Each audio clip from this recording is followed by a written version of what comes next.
Karenanya saudaraku rahimakumullah, hadis-hadis yang kami bacakan barusan pada pagi hari ini, yang kemudian di dalam kitab 400 hadis akhir zaman ini dimasukkan di bawah judul larangan bekerja pada penguasa zalim, hendaknya benar-benar menjadi dars ya, menjadi pelajaran buat kita bersama agar kita tidak Bismillahirrahmanirrahim.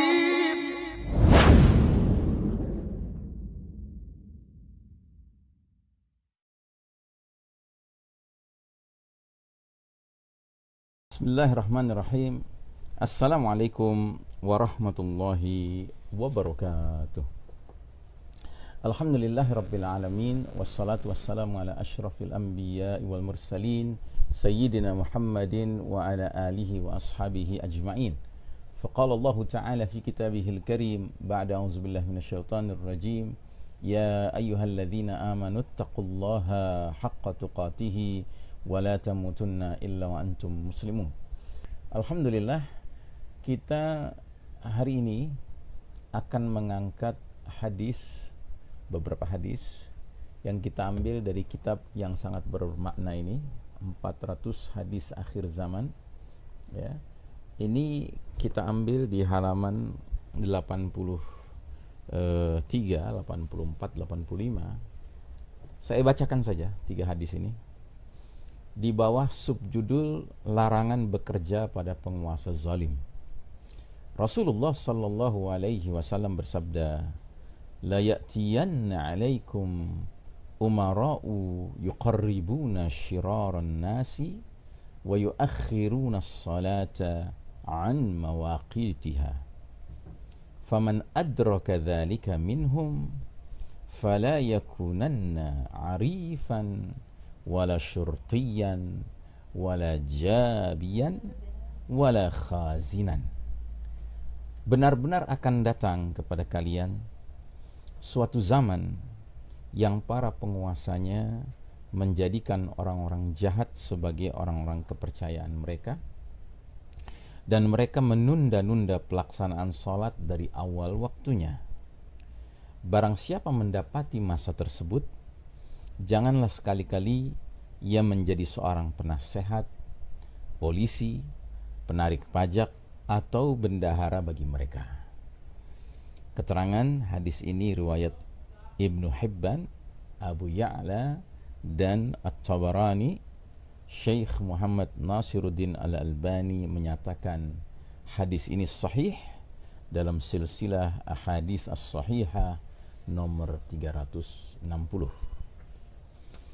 Kemudian hadis yang kedua dari Abu Sa'id Al-Khudri radhiyallahu an, ia berkata, Rasulullah sallallahu alaihi wasallam berdiri di tengah-tengah kami dalam salah satu khutbah yang diantaranya beliau bersabda, ala inni ushiku an ud'a fa ujiba falyaliyakum ummalun min ba'di yaquluna bima ya'lamun wa ya'maluna bima ya'rifun wa ta'atu ulaika ta'atun fayalbasuna kadzalika dahran thumma yaliyakum ummalun min ba'dihim yaquluna ma la ya'lamun wa ya'lamuna ma la ya'rifun faman nasahahum wa wazarahum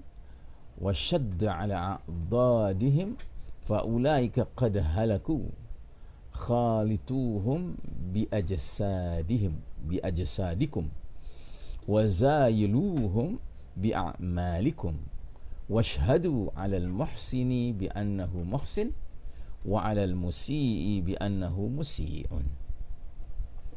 Ketahuilah, aku hampir saja dipanggil oleh malaikat maut, lalu aku penuhi panggilan tersebut. Sesudahku kelak kalian akan dipimpin oleh para penguasa yang berkata berdasarkan landasan ilmu dan berbuat berdasarkan landasan ilmu. Mentaati mereka merupakan ketaatan yang benar kepada pemimpin. dan kalian akan berada dalam kondisi demikian selama beberapa waktu lamanya. Setelah itu, kalian akan dipimpin oleh para penguasa yang berkata bukan berdasarkan landasan ilmu dan berbuat bukan berdasarkan landasan ilmu. Barang siapa menjadi penasehat mereka, pembantu mereka, dan pendukung mereka, berarti ia telah binasa. Hendaklah kalian bergaul dengan mereka secara fisik, namun janganlah perbuatan kalian mengikuti kelakuan mereka. Persaksikan siapa yang berbuat baik di antara mereka sebagai orang yang berbuat baik, dan orang yang berbuat buruk di antara mereka sebagai orang yang berbuat buruk. Hadis ini diriwayatkan oleh At-Tabarani dan Al-Baihaqi. Syekh Muhammad Nasiruddin Al-Albani menyatakan hadis ini sahih dalam kitabnya Silsilah Al-Hadith As-Sahihah nomor 457. Kemudian Rasulullah SAW bersabda, ini hadis ketiga, innahu yusta'malu alaikum umara'u fata'rifuna wa tunkirun, faman kariha faqad bari'a wa man ankara faqad salima, walakin man radiya wa taba'. Sesungguhnya kalian kelak akan diperintah oleh para penguasa yang melakukan hal-hal yang ma'ruf kalian kenali sebagai kebaikan, dan melakukan hal-hal yang mungkar kalian ingkari karena penyimpangannya.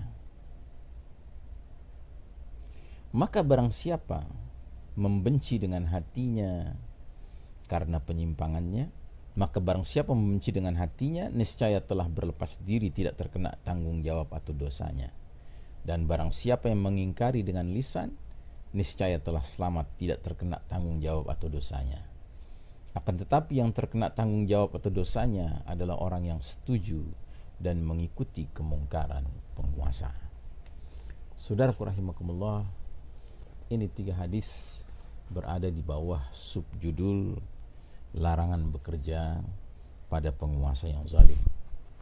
Dan seperti yang sudah kita sering bahas, bahwasanya dalam hadis periodisasi atau hadis rangkuman sejarah umat Islam, Nabi Muhammad SAW menjelaskan ada 5 periode, 5 babak, 5 fase perjalanan umat ini. Dan uniknya, setiap babak diberikan nama berdasarkan sistem kepemimpinan yang berlangsung pada babak itu.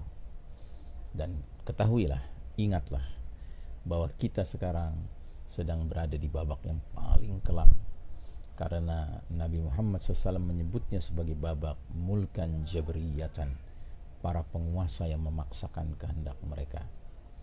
Dan kalau kita lihat hadis demi hadis tadi, amat sangat mirip sekali dengan realita yang terjadi di berbagai negeri hari ini, bahwasanya mereka yang memegang otoritas kepemimpinan memang memiliki perangai-perangai yang memaksakan kehendak mereka, dan yang lebih penting lagi, menyingkirkan, mengesampingkan kehendak Allah dan Rasulnya.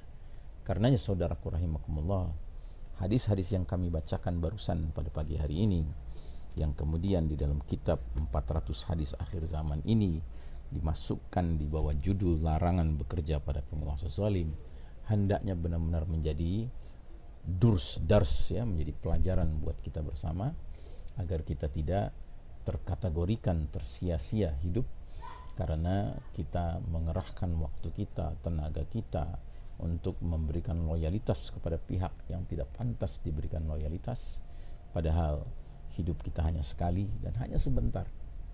Hendaknya mari kita benar-benar berpegang teguh dengan apa yang digambarkan dalam surat Al-Maidah ayat 55. Innama waliyukumullahu wa rasuluhu walladzina amanu alladzina yuqimuna as-salata wa yu'tuna az-zakata wa hum raqi'un. Sesungguhnya pemimpin-pemimpin kalian, penolong pelindung kalian hanyalah Allah, Rasulnya, dan orang-orang beriman yang menegakkan salat, yang menunaikan zakat, dan mereka tunduk kepada hukum Allah Subhanahu wa ta'ala. Saudaraku rahimakumullah, memang hidup di babak keempat ini adalah kehidupan yang hari demi harinya, seperti diistilahkan oleh Nabi Muhammad SAW, merupakan ayyamus sabr, hari-hari yang menuntut kesabaran. Mudah-mudahan Allah jadikan kita orang-orang yang sabar dalam pengertian yang sebenar-benarnya, yang diantaranya disebutkan dalam surat Ali Imran ayat 146, wa ka'ayyin min nabiyyin qatala ma'ahu ribbiyuna katsir fama wahanu lima asabahum fi sabilillahi wa ma dha'ufu wa mastakanu wallahu yuhibbus sabirin. Berapa banyak orang-orang Rabbani, orang-orang bertakwa bersama Nabi berjuang, mereka tidak menjadi wahan dikarenakan musibah yang menimpa mereka di jalan Allah. Mereka tidak jadi lemah penampilan, ya, dan mereka tidak menjadi lemah aktivitas. Dan Allah mencintai orang-orang yang sabar. Jadi orang-orang yang sabar itu ma wahanu lima asabahum fi sabilillah. Mereka tidak wahan, tidak lemah mental dikarenakan musibah yang menimpanya di jalan Allah. Mereka tidak mad'ufu, tidak lemah penampilan, ya, dikarenakan mereka berjuang di jalan Allah Ta'ala. Wa mastakanu, dan mereka tidak lemah aktivitas, menjadi kehilangan asa, kehilangan harapan, dan bingung apa yang mesti dikerjakan selagi mereka di atas jalan Allah Ta'ala. Dan Allah mencintai orang-orang yang sabar. Allah maj'alna minas sabirin, Allah maj'alna minas sabirin, Allah maj'alna minas sabirin. Wa sallallahu ala nabiyyina Muhammadin wa ala alihi wa ashabihi ajma'in. Walhamdulillahi rabbil alamin. Wassalamualaikum warahmatullahi wabarakatuh. مولاي صل وسلم